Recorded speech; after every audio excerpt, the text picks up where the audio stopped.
In California, the legal standard for the insanity defense is what we call the McNaughton test. The McNaughton test says that somebody was insane at the time of the crime if he did not understand the nature of his actions and he could not tell the difference between right and wrong. Now, this is a very difficult legal standard to meet because, for example, if the person fled the scene of the crime, tried to cover his tracks, took evasive action, all of that would be considered evidence that he understood the difference between right and wrong or knew what he was doing was wrong. But logistically, in a insanity defense case, the way it works is we would enter a dual plea, a plea of not guilty and a second plea of not guilty by reason of insanity. And if the case went to trial, the jury would first have to determine whether the client was guilty of the crime, whether he actually committed the crime. If the jury finds that he didn't commit the crime, then the case is dismissed from there. But if the jury finds he did commit the crime, that he was guilty, then the case moves on to what we call a sanity hearing, and the court has to determine whether the person was sane or insane at the time of the crime.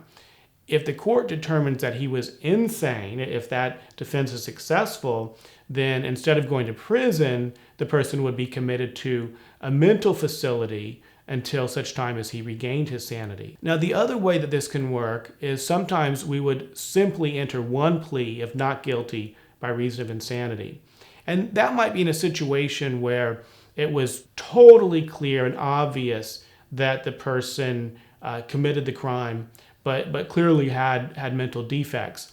And if we enter one plea of not guilty by reason of insanity, that means we're essentially conceding that he committed the crime, but we're saying he was insane and therefore he shouldn't be found guilty because of his mental state. And again, that would be something for the court to determine. And if the court found he was insane, then he would go to a mental institution instead of prison. Now, one question that people ask is, if a person is found legally insane or found not guilty by reason of insanity and they're committed to an institution, will they ever get out? And the answer is that, first of all, if they serve the maximum sentence, so let's say the crime is only assault with a deadly weapon and it has a 4-year maximum sentence, then after 4 years of being held in the institution, most likely they would be released because they served the maximum sentence. But in murder cases or situations where it's a very long potential sentence or a life sentence in some cases, then ultimately it would be for the doctors and for a judge to determine if the person had regained sanity.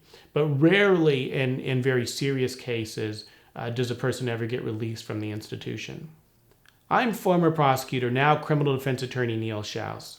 If you have a loved one who is accused of a crime but has mental health issues and the insanity defense may be applicable, we invite you to contact us here at Shouse Law Group. Let's look at the case together. Let's see what we can do to get the charges reduced or dismissed.